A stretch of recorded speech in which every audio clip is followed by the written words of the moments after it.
Hello friends, स्वागत है आपका हमारे channel SP education and tricks पर। तो फ्रेंड्स, आज हम पढ़ने वाले हैं सदिशों का जोड़। तो सदिशों के जोड़ में हमारा जो पहला है त्रिभुज विधि से सदिशों का जोड़ और दूसरा है समांतर चतुर्भुज विधि से सदिशों का जोड़। तो जो हमारा पहला वाला है त्रिभुज विधि,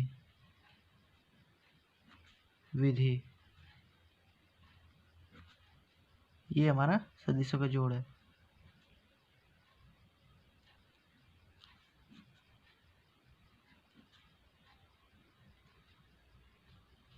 सदिशों का जोड़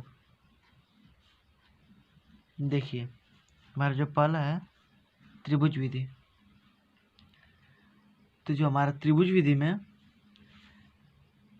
जो हमारा होता है, जो इस विधि में जो पहले वेक्टर के जो शीर्ष से जो दूसरे वेक्टर के पूंछ को जोड़ देते हैं, तब इनका योगफल वेक्टरों के पूंछ को मिलाने वाली रेखा होती है। इसकी लंबाई का परिणाम तीर की दिशा की परिणामी दिशा को व्यक्त करती है। मतलब कि देखिए, हम इसका लिख दे रहे हैं आपको। इस विधि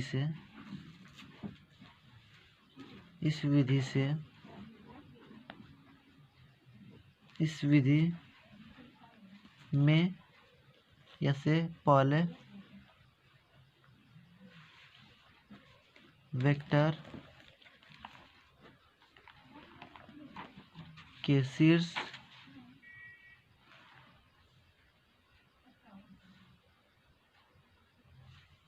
पहले वेक्टर के शीर्ष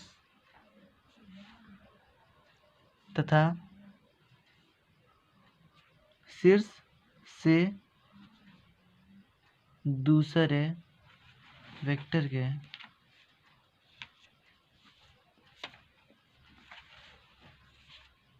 पूंछ को जोड़ते हैं। अभी हम आपको इसको बना के बताएंगे। पहले हम डेरिवेशन मतलब कि इसके जो डिफरेंस है इसको समझ लेते हैं। जोड़ते हैं, देखिए, पहले वेक्टर के शीर्ष से दूसरे वेक्टर के पूंछ को जोड़ते हैं। तो देखिए, तब इनका जो योगफल होगा, तब इनका योगफल पहले वेक्टर के पूंछ को मिलाने वाली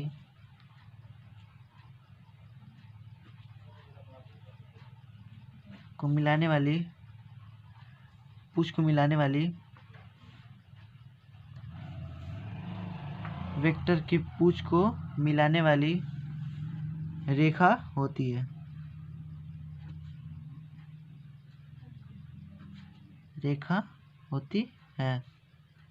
तो इसकी लंबाई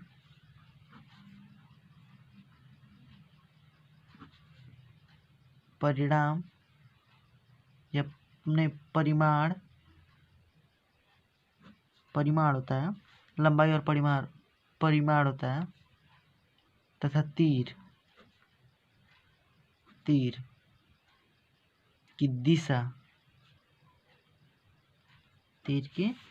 दिशा परिणामी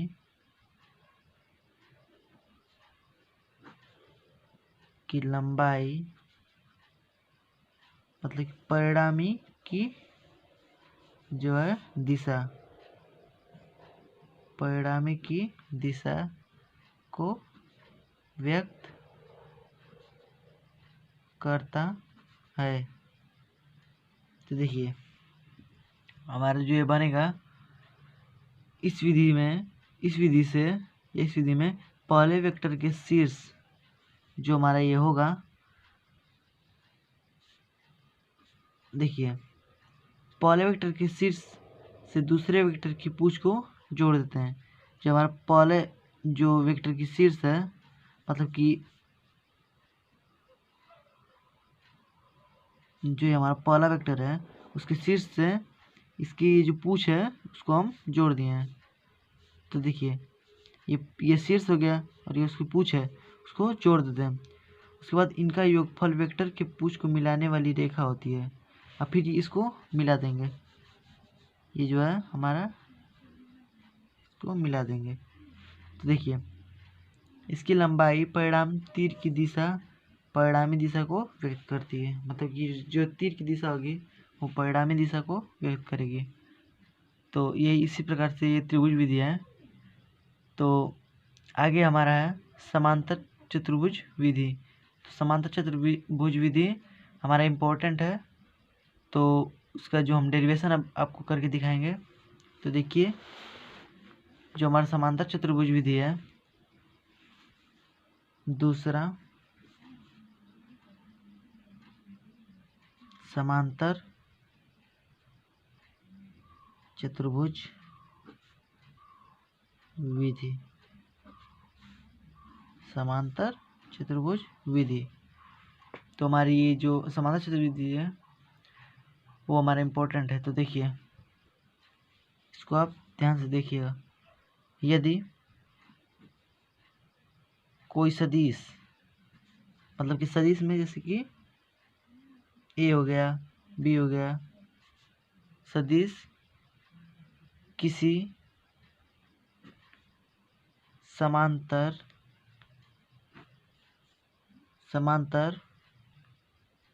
चतुर्भुज, समांतर यदि कोई सदिश, यदि कोई सदिश, यहाँ पे सदिश रहेगा, सदिश यदि कोई सदिश किसी समांतर चतुर्भुज की दो भुजाओं को प्रदर्शित करेगा। मतलब कि जो समांतर चतुर्भुज की, मतलब जो समांतर चतुर्भुज हमारा होता है कुछ इस प्रकार से होता है, इस प्रकार से। तो जो हमारा ये है, तो क्या बोल रहा है, यदि कोई सदिश समांतर चतुर्भुज की दो भुजाओं को प्रदर्शित करेगा। मान लीजिए इसको प्रदर्शित कर रहा है और इसको प्रदर्शित कर रहा है, ये दो भुजाओं को प्रदर्शित करेगा। तो देखिए प्रदर्शित दो चतुर्भुज की दो भुजाओं को प्रदर्शित करे, ठीक, प्रदर्शित करे, तब इनका जो परिणामी समांतर चतुर्भुज के विकर्ण से प्रदर्शित होगा। जिनका परिणामी होगा ये पूरा समांतर चतुर्भुज के विकर्ण से प्रदर्शित होगा। मतलब ये जो विकर्ण है उससे प्रदर्शित होगा। इनका परिणामी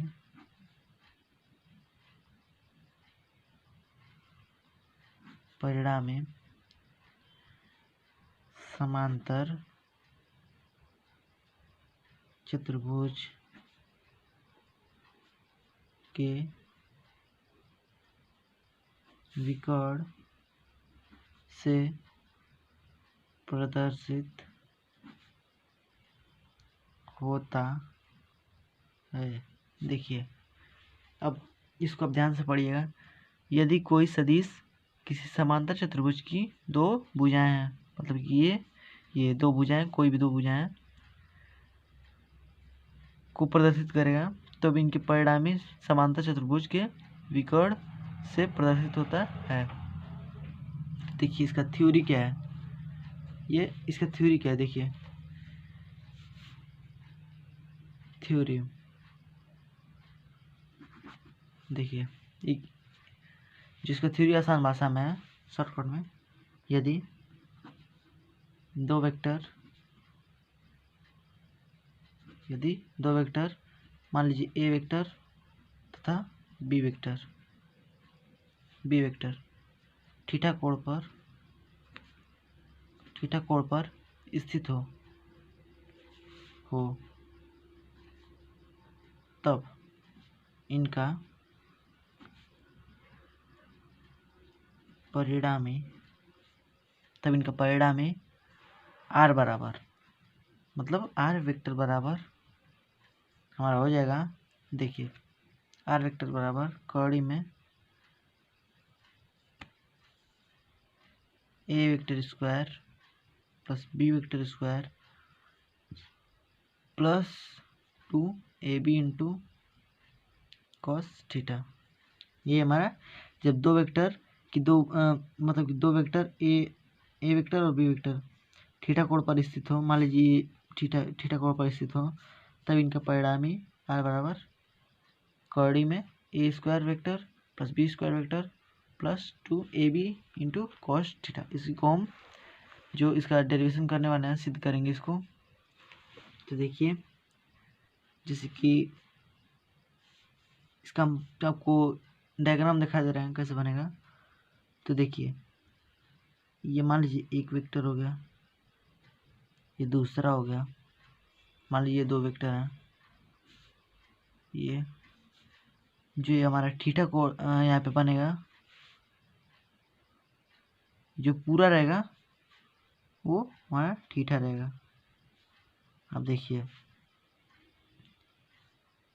तो यहाँ पे हमारा समांतर चतुर्भुज बनेगा। देखिए तो देखिए यहाँ से हमारा कुछ अभी समांतर चतुर्भुज बना नहीं है, इसको समांतर चतुर्भुज बनाएंगे। देखिए तो हमारा समांतर चतुर्भुज की जैसे है यहाँ पे हम बिकॉर्ड खास दे रहे हैं, मान लीजिए आर वेक्टर है और ये वेक्टर और ये बी वेक्टर, देखिए ये दो है। अब इसको कुछ दूर आगे तक हम बढ़ाते हैं और इससे मिला देते हैं। अब देखिए अब ये हमारा पूरा थीटा है तो ये भी हमारा पूरा थीटा होगा और इसे हम अल्फा मान लेते हैं, ये जो छोटा वाला है। अब देखिए ये मान लीजिए यक्स वाई और ये एक्स वाई और ये इसको जेड मान लीजिए, और क्या मानेंगे इसको आप मान लीजिए ए और बी। अब देखिए माना अब हम इसको प्रूव करेंगे। देखिए माना, अच्छा इसमें एक बात ध्यान दीजिए, ये हमारा बी वेक्टर है तो ये जो इधर इसके सामने वाला जो कोण है भुजा है तो वो भी हमारा बी वेक्टर होगा, क्योंकि इसके आमने सामने भुजाएं बराबर होती हैं। तो देखिए माना ए वेक्टर तथा बी वेक्टर थीटा कोण पर स्थित है, थीटा कोण पर स्थित है, तब इसका परिणामी आर वेक्टर जो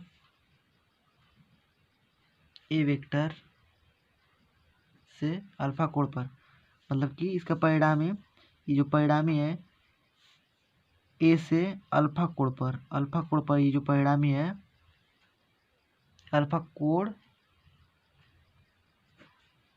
पर स्थित है, अल्फा कोण पर स्थित है। देखिए फ्रेंड्स ये अल्फा कोण पर स्थित है, तो समांतर चतुर्भुज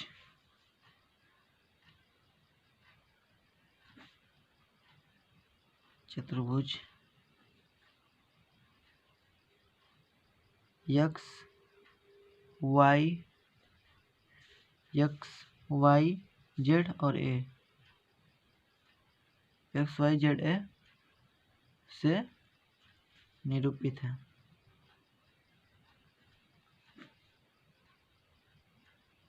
तब अब देखिए माना ए वेक्टर तथा बी वेक्टर थीटा कोण पर स्थित है, इसका परिणामी आर वेक्टर जो ए वेक्टर पर अल्फा कोण पर स्थित है समांतर चतुर्भुज की, इसको एक्स वाई जेड और ए को से निरूपित होगा। तो देखिए अब हम किस में चलते हैं। देखिए अब हम ये जो आपको इसमें जो त्रिभुज दिखाई दे रहा है Z Y B, Y Z B, तो हम इसमें चलेंगे।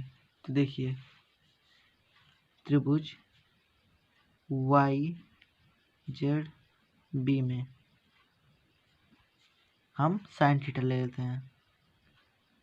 साइन थीटा बराबर क्या होता है, देखिए साइन थीटा बराबर लंब बटे कोण होता है, लंब बटे कोण होता है। तो हमारा लंब बटे कोण हो जाएगा, तो हमारा जेड और वाई हो जाएगा। तो जेड और वाई हो जाएगा लंब बटे कोण, क्योंकि साइन थीटा बराबर लंब बटे कोण होता है। तो देखिए हम यहाँ पे इसको बी वेक्टर लिख सकते हैं, बटे में बी वेक्टर, इसको हम ये लिख सकते हैं। अब देखिए अब हम इसको इधर भेजेंगे। देखिए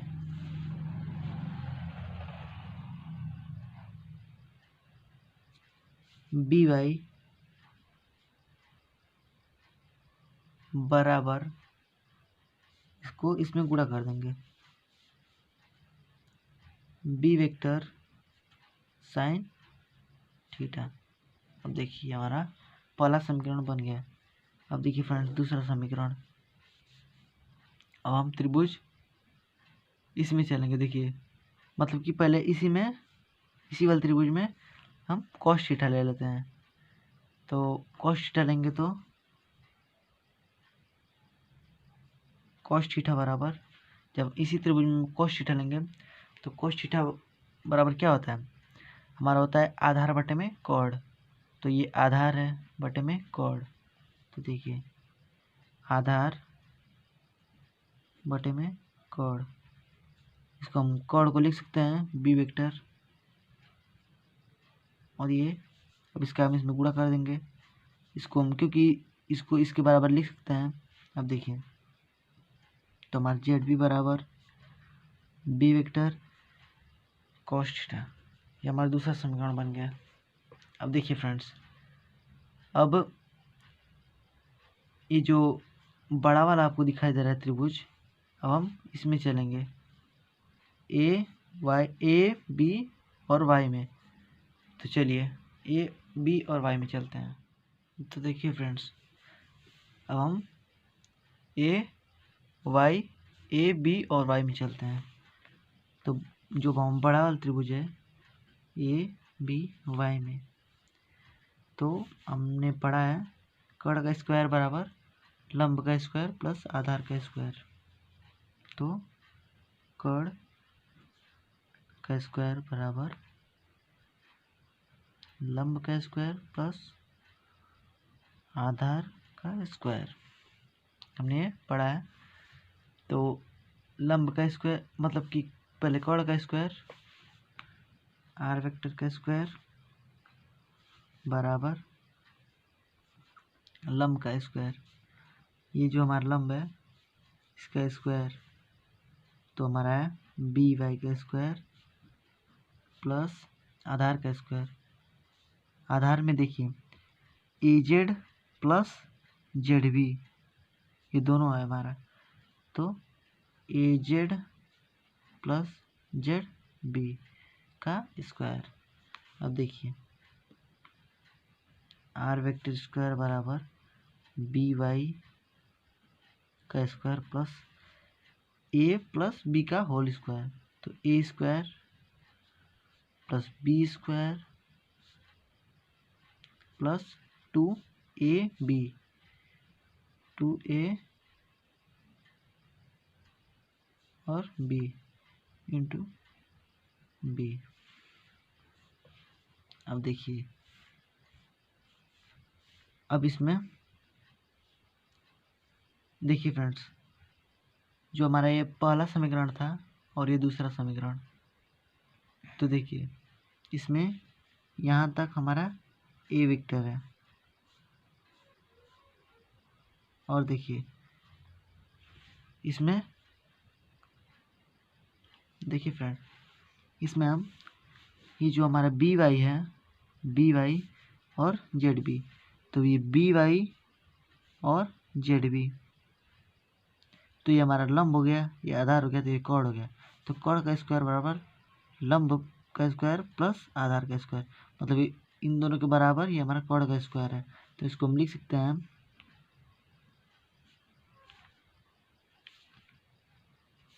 ये जो हमारा एजेड का स्क्वायर है, एजेड में हमारा ए, तो ए वेक्टर का स्क्वायर प्लस इसको जोड़ के हम बी वेक्टर का स्क्वायर लिख सकते हैं। कॉर्ड है, कॉर्ड इस दोनों के बराबर होता है जोड़ के, plus 2 Z into Z B. अब देखिए इसको हम कॉर्डिंग कर लेते हैं, तो स्क्वायर को हटाएंगे तो इधर हमारा अंडर रूट लग जाएगा। तो आर वेक्टर बराबर under root A vector square plus B vector square plus 2 A Z into Z B.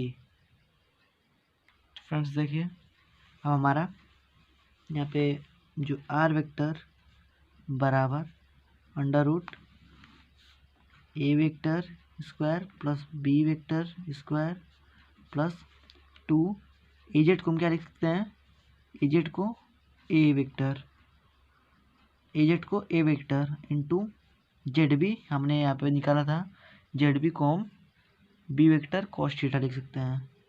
तो हमारा हो जाएगा बी वेक्टर कॉस थीटा। तो देखिए हमारा जो सूत्र बन गया, आर वेक्टर बराबर under root A vector square plus B vector square plus 2 A vector into B vector cos theta. तो देखिए ये हमारा जो सिद्ध करना था या जो डेरिवेशन लाना था न्यूमन, वो हमारा आ गया। देखिए ये हमको सिद्ध करना था, तो यह बहुत ही महत्वपूर्ण डेरिवेशन है, इसको आप ध्यान रखिएगा और याद रखिएगा। अब देखिए फ्रेंड्स, इसमें जो हमारा ये जो अल्फ़ा का मान है, अल्फ़ा, तो इसमें ए वाई और बी में देखिए त्रिभुज ए बी वाई में, ए बी वाई में, तो ए बी वाई में हमारा हो जाएगा। देखिए टेन, हम टेन अल्फ़ा को ले लेते हैं, तो टेन अल्फ़ा को लेंगे तो हमारा देखिए क्या हो जाएगा, तो टेन थीटा बराबर हमारा होता है लंब बटे आधार, लंब बटे आधार। तो हमारा इसमें लंब क्या है, इसमें लंब हमारा बी वाई है, बी वाई बटे में आधार A Z plus Z B, A Z plus Z B. अब देखिए हम एजेड को ए वेक्टर लिख सकते हैं, एजेड को ए वेक्टर लिख सकते हैं, तो हमारे ऊपर बी वाई हो जाएगा। अच्छे यहाँ पे हम बी वाई को क्या लिख सकते हैं, देखिए बी वाई को हम ऊपर निकाले थे, यहाँ पे बी वाई को बी वेक्टर साइन थीटा लिख सकते हैं। तो यहाँ पे हम इसको बी वेक्टर और साइन थीटा लिख देते हैं, और बटे में एजेड को हम लिख सकते हैं, यहाँ पे हम निकाला है एजेड को हम ए वेक्टर लिख सकते हैं, ए वेक्टर। अब ये प्लस, अब ये जो हमारा जेड बी है, जेड बी हमने यहाँ पे मान निकाला था जेड बी का, इसको हम बी कॉस थीटा लिख सकते हैं, बी वेक्टर कॉस थीटा। देखिए फ्रेंड्स ये हमारा टेन अल्फा बराबर बी वेक्टर साइन थीटा बटे में A vector plus B vector cos theta. ये हमारा अल्फा के पदों में हमारा ये मान है, ये हमारा अल्फा के पदों में मान है। तो जब हम अल्फा का मान निकालेंगे यहाँ से, तो हम ये वाला फार्मूला को रख के निकाल सकते हैं। तो फ्रेंड्स आज के लिए इतना ही। अगर आपको हमारा वीडियो अच्छा लगा तो उसे लाइक कीजिए और अपने दोस्तों में शेयर कीजिए। और फ्रेंड्स आपको इसमें कहीं भी दिक्कत हो तो आप हमें कमेंट बॉक्स में कमेंट करके पूछ सकते हैं। तो फ्रेंड्स मिलते हैं अगले वीडियो में, तब तक के लिए गुड बाय, जय हिंद, वंदे मातरम।